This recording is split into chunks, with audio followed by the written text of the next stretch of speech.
So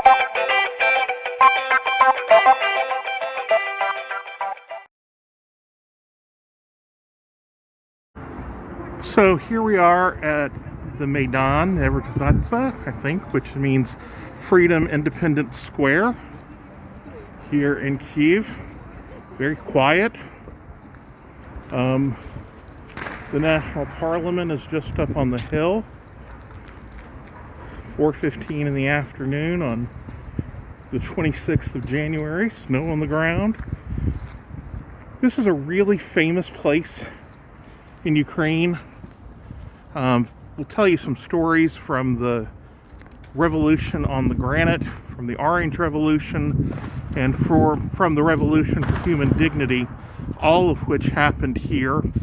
You can hear firecrackers going off in the background. A little later, Olivia and I are going to go have our last dinner here in Kyiv, and we're going to be going to, kind of underneath the plaza to my favorite restaurant in the whole world called The Last Barricade. And I'll show you some more of that. But this is the big central square of Kyiv. In Soviet times, Lenin sat atop this. Now a statue representing freedom sits there. And you can see where once the center of Soviet life in Ukraine would have been. And now there's a McDonald's kind of tucked away in the corner. And you can see my princess is just over there. So the revolution on the Granite that took place in the Maidan, Nezalezhnosti, that's in the background of me right now, was the first major Soviet protest under the Soviet Union in Ukraine. And students, almost 100,000 students and others, mostly students, occupied the Maidan to protest the Ukrainian government, in particular the parliamentary elections that had recently happened for the Ukrainian SSR, the Ukrainian Soviet Socialist Republic. And they demanded that a key figure would be replaced and resign, that Ukrainians not be forced to do their military service outside of Ukraine, and other demands for autonomy.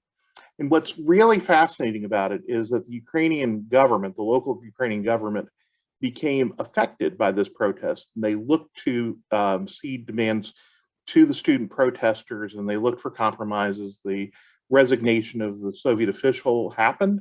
And this was a real test of tolerance of glasnost under Mikhail Gorbachev as the chief of the Soviet Union, but also a test of Ukrainian identity. And what you find is that leaders in Ukraine look to be responsive to Ukrainian people, which is very, very different from the way the Soviet Union worked. Okay, well, I'll let you look at a couple of pictures, and then I'll move forward and tell you about some other revolutions, and then our last night in Kyiv.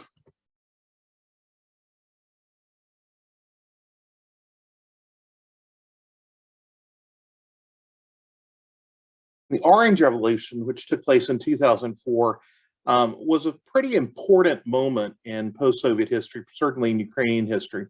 An election had happened between a pro-Russian candidate named Viktor Yanukovych and a much better known Ukrainian populist, Ukrainian nationalist named Viktor Yushchenko. And during the election process, Yushchenko was poisoned and was disfigured. His face was disfigured, and it still is. Suspected to be done by Russian agents. Not only that, there were wide election fraud allegations in this election. And so once again, people massed in the Maidan, demanding that the election be reheld. And ultimately the government gave in, and Yushchenko became president after the second election. Some people call this a coup d'etat. I think it is a sign that Ukrainians were certainly suspicious and anxious about Russian dominance of their country in the Yanukovych administration. Ironically, Yanukovych would become president of Ukraine, to some degree financed and engineered by Russia 4 years later. Somewhat also ironically, Yushchenko and his supporters wound up infighting so much they became very ineffective at leading government and very few reforms came about as a result of that presidency, which is sad because the Orange Revolution, I think we would all hope, would have been successful, and it gave us in the West much hope. The same year, the Rose Revolution happened in Georgia, which was a much more dynamic and long-lasting effect that can still be felt in Georgia today. So that gives you a little bit on the Orange Revolution. You may see some signs in orange and red that say Tak, T-A-K. Tak means yes in Ukrainian, not da like Russian, but tak in Ukrainian. So there's a difference between the languages. I'll talk about that one.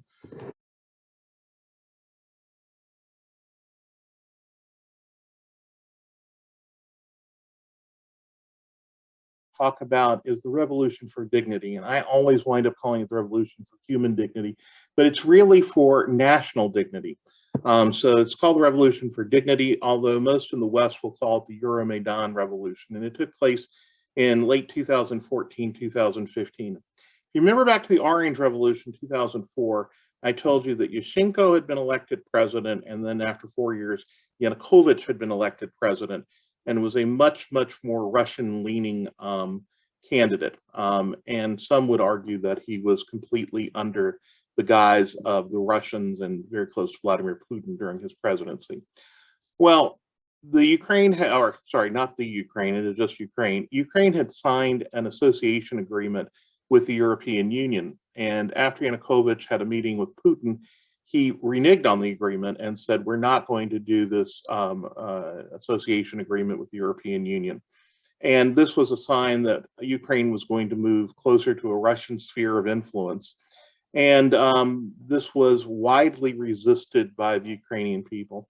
And this time, the estimates are that 1 million people wound up in the Maidan. And there was violence. People were killed in the struggle for in the Revolution for Dignity. And it was something that many people would say was a decisive moment in Ukrainian identity history, where the Ukrainians chose not to be associated with Russia and to move closer in their association with Europe and European institutions, the West in general.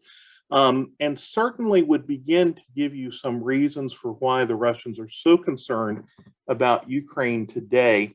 Because if you look at the Revolution for Dignity and you move forward through time, then you'll see that the Batumi agreements that were signed just last summer, advocating for closer association with the European Union and NATO membership, are very concerning to Vladimir Putin and Russia, because Putin would like to see Ukraine at least as a buffer zone between Russia and the West, and that the Ukrainians are not interested in being under the auspices in any way of the Russians. And of course, after the Revolution for Dignity, the Russians moved in and annexed Crimea, the southern peninsula that's in the Black Sea that had Russian military bases on it. Now, I would tell you, this is a very Russian kind of place in Ukraine. And they also annexed they started civil strife that may lead to annexation of 2 eastern provinces, Donetsk and Luhansk, which probably had the most pro-Russian sentiment of any of the Ukrainian provinces. And we'll talk more about that later on, but this is very much what my research interest has to do with Ukrainian identity, and how do you find identity when you are in a society that faces wide scale, and in my case, territorial disputes, in trying to understand how you get to a place of common purpose and an ability to move forward and to forge a strong state in the future. And that's what I'm very interested in. And so these revolutions sort of lead up to the current crisis, and certainly help to explain the sentiments that have been lying in Ukraine now for over 30 years, starting the revolution on the Granite. And quite frankly, they were deeply embedded in Ukraine for a lot longer. And we'll talk about the Holodomor and other things in future vlogs, because I'm going to continue my mission to explain Ukraine, even if I am in Poland.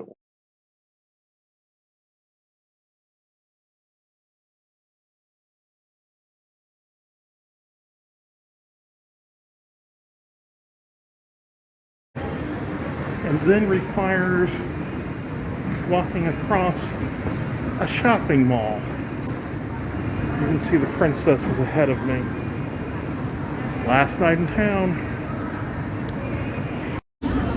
Having crossed the shopping mall, we're on the other side, again underground.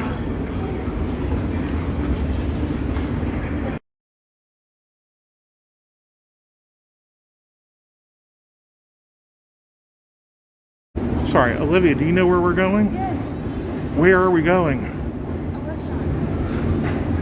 Astana Barricada. I wonder what that could be. And that doesn't look like anything interesting. Olivia, are you sure? Okay. Here we go. I just feel like you weren't in a restaurant because you could. Ooh. I don't know, where are we?